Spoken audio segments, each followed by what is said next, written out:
আসসালামু আলাইকুম। আমার প্রিয় দিনী ভাই ও বোনেরা, সবাই কেমন আছেন? আশা করি আল্লাহর রহমতে সবাই অনেক ভালো আছেন। আমিও আলহামদুলিল্লাহ অনেক ভালো আছি। আজকের জুম্মার দিনে এই 5টি আমল করলে ঘরে বরকত নেমে আসে, আল্লাহ তাআলা অনেক খুশি হন। তাহলে চলুন সেই গল্পটি আজকে বলা যাক, কীভাবে জুম্মার দিনে এই 5টি আমল করবেন। জুম্মা হলো সপ্তাহের শ্রেষ্ঠ দিন এবং মুমিনের ঈদের দিন। রাসূল সাল্লাল্লাহু আলাইহি ওয়াসাল্লাম বলেছেন, সূর্য উদিত হওয়া দিনগুলোর মধ্যে সর্বোত্তম দিন হলো জুম্মার দিন। এই পবিত্র দিনে 5টি গুরুত্বপূর্ণ আমল এক পরিবারের জীবনে কিভাবে বরকত, আল্লাহর সন্তুষ্টি নিয়ে এলো, হাদিসের আলোকে আজকে সেই গল্পটি তুলে ধরব। একটি গ্রামে বসবাস করতেন সালেহ নামের এক ধার্মিক ব্যক্তি। সংসারে অভাব অনটন না থাকলেও কেন যেন মনে হতো শান্তি ও বরকত নেই। ঘরের মধ্যে কোনো এক অদৃশ্য অস্থিরতা সবাইকে ঘিরে রাখত। জুম্মার দিন সকালে সালেহ সিদ্ধান্ত নিলেন, আজ হাদিসে বর্ণিত প্রধান 5টি আমল তিনি এবং তার পরিবারের নিষ্ঠার সাথে পালন করবেন।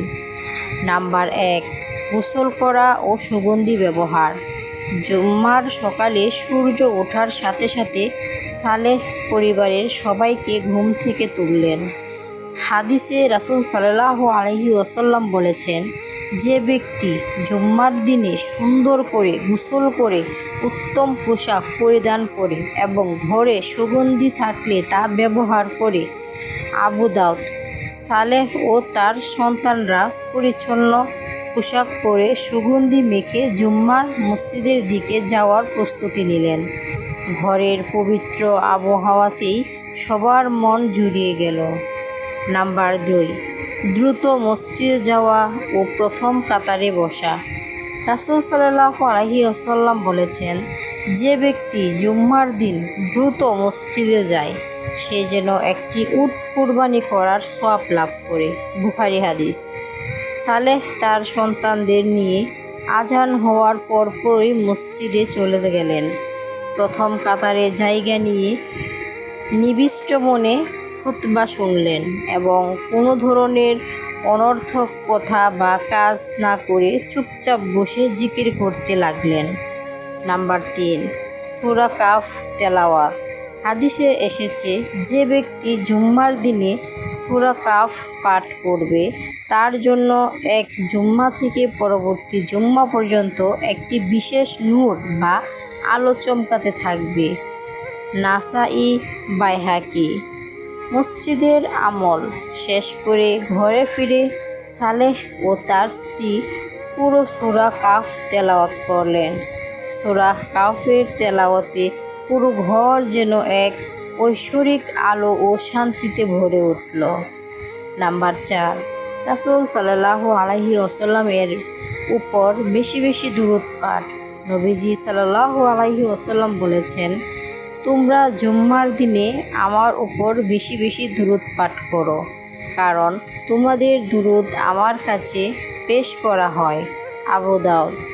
জুম্মা শেষ হওয়ার পর দিনভর ঘরের ভীতিটি সদস্য চলতে ফিরতে কাজ করতে করতে সাল্লাল্লাহু আলাইহি ওয়াসাল্লাম ও দুরূদে ইব্রাহিম জপতে লাগলেন। দুরূদের বরকতে অন্তরে সব সুনির্দিষ্ট দূর হতে শুরু করল।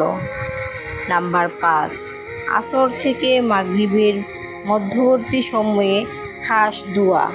রাসূল সাল্লাল্লাহু আলাইহি ওয়াসাল্লাম জুম্মার দিনে একটি বিশেষ সময় সম্পর্কে বলেছেন, এই দিনে এমন একটি সময় আছে যে কোনো সময় কোনো মুসলিম বান্দা আল্লাহর কাছে কোনো কল্যাণ চাইলে আল্লাহ তাকে তা অবশ্যই দান করেন। বুখারী ও মুসলিম। জাবির রাদিয়াল্লাহু আনহু থেকে বর্ণিত হাদিস অনুযায়ী এ সময়টি হলো আসরের পর থেকে সূর্যাস্ত পর্যন্ত।